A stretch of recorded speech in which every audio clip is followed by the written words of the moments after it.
SPARX came about following a conversation that I had with a good friend of mine who's a general practitioner. What we've realised over the last couple of decades is that depression is very common in the community, and it starts in mid-adolescence with rates climbing very steeply between the ages of 15 and 18. And we also know that about 3/4 of young people who suffer from low mood during this time never get any help for this.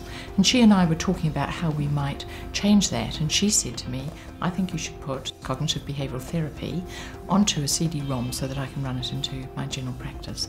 And that kind of set the scene, and here we are 10 years later with SPARX Online. Tēnā koe, haere mai. Welcome to SPARX.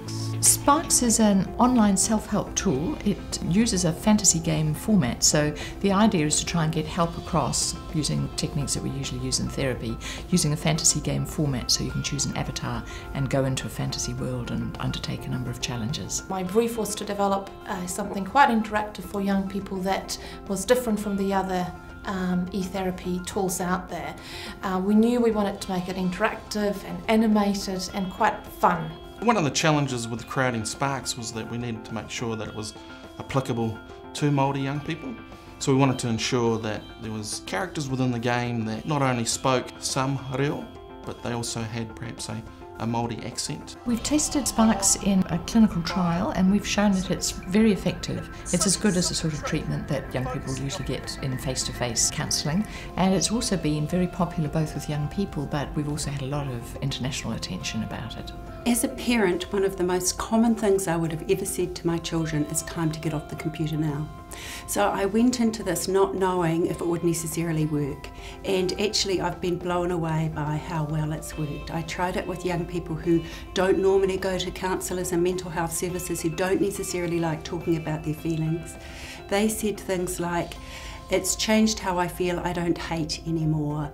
Now I'm getting on with my life instead of fighting all the time. The best part about this game is it's a virtual world where you don't have to be yourself, you can be someone different. It gets rid of all of the tense situations in your life, all of the exams, all of the tests, all of the bullying. It's just you in the game.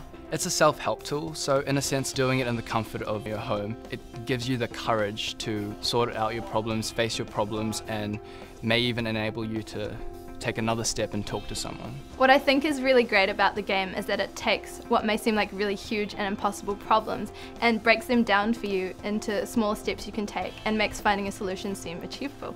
I think sometimes we need to be really aware that young people need tools and pathways and steps to get through problems that maybe we take for granted, you know, as part of growing up, but for them they're big issues. So SPARX gives them a practical way to go through those steps, and I think if they can do that, then they'll be much more resilient about problems they're going to, face in life.